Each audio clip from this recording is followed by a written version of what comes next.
শোণিতপুৰ জিলাৰ ঢেকিয়াজুলি আৰক্ষী থানা এলেকাৰ ৰবৰতলাত থকা পাঞ্জাব নেশ্যনেল বেংকৰ গ্ৰাহক সেৱা কেন্দ্ৰত গ্ৰাহকৰ একাউণ্টৰ জমা ধন সৰলুকি কৰাৰ অভিযোগ উঠিছে। ইয়াকে লৈ ন্যায় বিচাৰি ঢেকিয়াজুলি আৰক্ষী থানাত এজাহাৰ দাখিল কৰাৰ লগতে সংবাদ মাধ্যমৰ কাষ চাপিছে ভুক্তভোগী গ্ৰাহক। এজাহাৰত উল্লেখ কৰা অনুসৰি তিনখুৰীয়া চাহ বাগিচাৰ বাসিন্দা বৰুণ ওৰাং নামৰ লোকজনৰ উক্ত গ্ৰাহক সেৱা কেন্দ্ৰত থকা বেংক একাউণ্টত চলিত বৰ্ষৰ যোৱা এপ্ৰিল মাহৰ 17 তাৰিখে 5,47,536 টকা চাহ বাগিচাৰ নাম কাটিৰ ধন জমা হৈছিল। ইয়াৰ পিছতে লোকজনে 3টা দিনত কিছু টকা উঠাইছিল যদিও বাকী টকা একাউণ্টতে আছিল। আজি টকা উলিয়াবলৈ যাওঁতে একাউণ্ট খালী দেখি হাহাকাৰ লাগে লোকজনৰ। সেয়েহে ন্যায় বিচাৰি ঢেকিয়াজুলি থানাত এজাহাৰ দাখিল কৰে ভুক্তভোগী লোকজনে।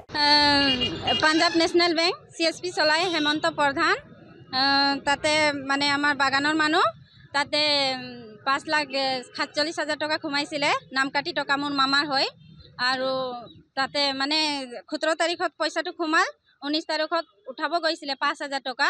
তাতে উইড্ৰ দেখাই আছে 35,000 টকা আৰু ইয়াতে মামাৰ হাতত দিছে 5,000 টকা। আৰু আমি গৈ পেলাই এতিয়া এনেকাই হৈছে মানে এটা দিনত দুটা তিনিটা ফিংগাৰ লৈ পেলাই লৈছে পইচাটো আৰু মামাক দিছে মানে অলপ এনেকা যিমান লাগে মামাক দিছে আৰু তাৰটো মানে ইহঁতৰ পকেটত সোমাইছে এনেকা হৈছে।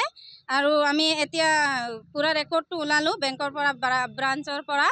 আমি এতিয়া আৰু তাত গ'লো CSPত গ'লো, ৰেজিষ্টাৰ বহি চালোঁ, তাতে লিখুৱাই নাই, ৰিচিভো নিদিয়া মানে ৰিচিভো দিয়া নাই মোৰ মামাক।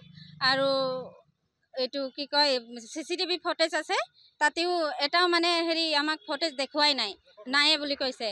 মানে এইটোৱে আৰু কথা আমাক মানে এইটো চাই পেলাই কেনেকা লাগিল, 2টা মাহত কেনেকা 5 লাখ টকা শেষ হ'ল এনেকা। আৰু মই এইটোৱে আমাক মানে ন্যায় লাগে আৰু এইকাৰণে আৰক্ষীৰ ওচৰত আহিছোঁ মই, এইটোৱে কথা।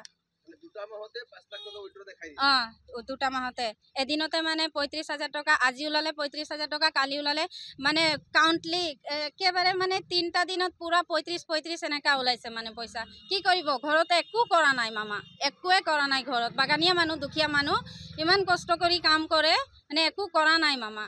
মানে কি ক'ম, 5 লাখ টকাৰ কাম হোৱাও নাই আৰু কোনে খাব পাৰিব ইমান টকা?